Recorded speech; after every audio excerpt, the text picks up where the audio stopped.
Laissons l'histoire juger du passé, juger du présent, laissons le futur murmurer son cours. Nosy masy Madagasikara manakarena tantara fa nisotra sy tainy mpazanatany noloton'ny kolotsaina vahiny dia teo azy amin'ny fanagasinna malgagisation de nos terres, car le malagasy est notre longue mère. Cependant, elle n'a guère le mérite de nous plaire. Stéréotypé vidagas au même titre que les vitas nous, falazeko an efa fangasy mahavoky. Gasika tsara, gasika manjaka aza manao fanahin-jaza manjanjana, aza mitomanarandana tsy manendriky ny tena fa manendriky ny hafa fa miafy tsy feno ankehitriny malagasy. Azafady fifalamody zao no miteny amin'ny teny vahiny kanefa tsy maiky tsy satria efa lasa fialatiny le hoe tsy haiko fa za vahiny fa kolon voatabia zao eny amin'ny lakotony efa mandeha amin'ny euro nefa lara resaka ariary mbola zéro. Mondialisation, globalisation, fanatontolona amin'ny rafandrosoana nefa Madagasikara mbola mikorosofana ao amin'ny fantrana. Ny adalangasy zao nefa irehareana tsy tantara titsono magasingasy tsy mbola tsy nandihy fianarana tsy nianatra taratasy.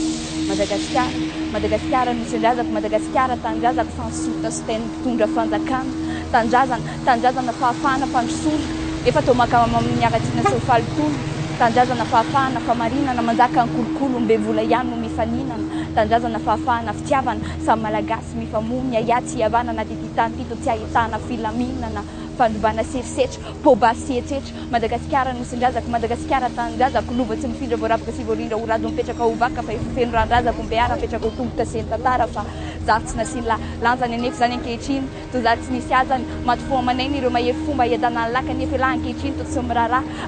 aiza le kolotsaina malagasy zay mitambatra vatsy misaraka fasika zao samy maka oasy samy mandeha samy mitady sa samy manao trino falafa satria zanaka mpanafa zay miady amambisy amambaty satria zanaka mpanarato. Aujourd'hui c'est la loi du plus fort raha kesandry la zany tsy de seky tu as tort fazaka mbesandry fazaka mbaroa tsy ambaratetsy ambararoa fa malasa saina malasa ambiroa fa zay besandry ihany mahavoka voavidim-bola marina amin'ny vola rarina atseza ambana dia vahoaka miandry tatana dia tsy afaka niny ekipy ao anao maso be tsy mahita sanatria manao politika efa milaza sy manambara ny tantara ka aleo ny tantara no tsara ka ho elavelana ianao Gasikara.